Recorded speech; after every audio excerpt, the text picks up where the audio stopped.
হিন্দুস্তান কেবলসের অবসরপ্রাপ্ত কর্মীরা বর্ধিত পেনশন না পাওয়ার অভিযোগে এবার দ্বারস্থ হলেন পুলিশের।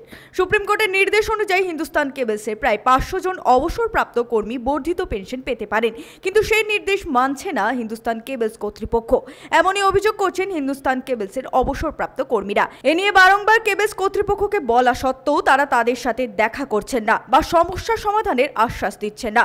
বৃহস্পতিবার হিন্দুস্তান কেবলসের অবসরপ্রাপ্ত কর্মীরা রূপনারায়ণপুর পুলিশ ফাঁড়ির ইনচার্জকে একটি স্মারকলিপি প্রদান করে আবেদন করেন যাতে তারা বিষয়টি নিয়ে হিন্দুস্তান কেবলসের স্থানীয় কর্তৃপক্ষের সঙ্গে কথা বলেন।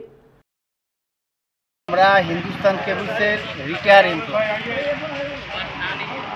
সুপ্রিম কোর্টের একটা অর্ডার অনুসারে আমরা যারা এখানে এসেছি তারা হায়ার পেনশনের পাওয়ার যোগ্য, সেই হিসেবে আমরা ফর্মও ফিল আপ করেছি।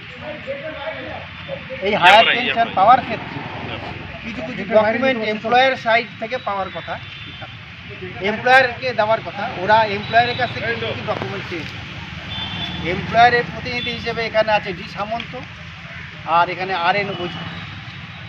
তো যেটা চেয়েছে অনেক ব্যাকডেটেড কিছু রুলস অ্যান্ড রেগুলেশন ওরা দিয়েছে, যার ফলে ওটা যদি ওরা আবার চিঠি করেছে যে এটা ব্যাকডেটেড আপনারা ডকুমেন্ট দিয়েছেন, এতে এইটা যদি আমি পাঠাই তাহলে একজনও হায়ার পেনশন পাবে না।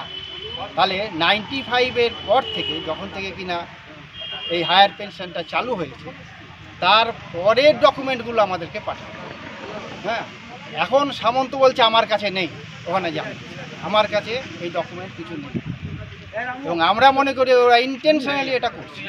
থানায় এসছি, বড়বাবুর কাছে সমস্ত ব্যাপারটা ডিটেলসে জানালাম এবং বড়বাবুর হেল্প আমরা চাইলাম যে এটা সুপ্রিম কোর্টের অর্ডার অনুসারেই আমরা পাব। সঞ্জয় যাদব, 99 নিউজ বাংলা, সালানপুর।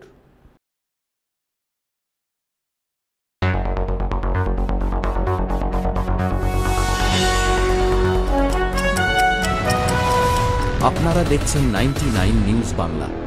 বদলাবো আমরা।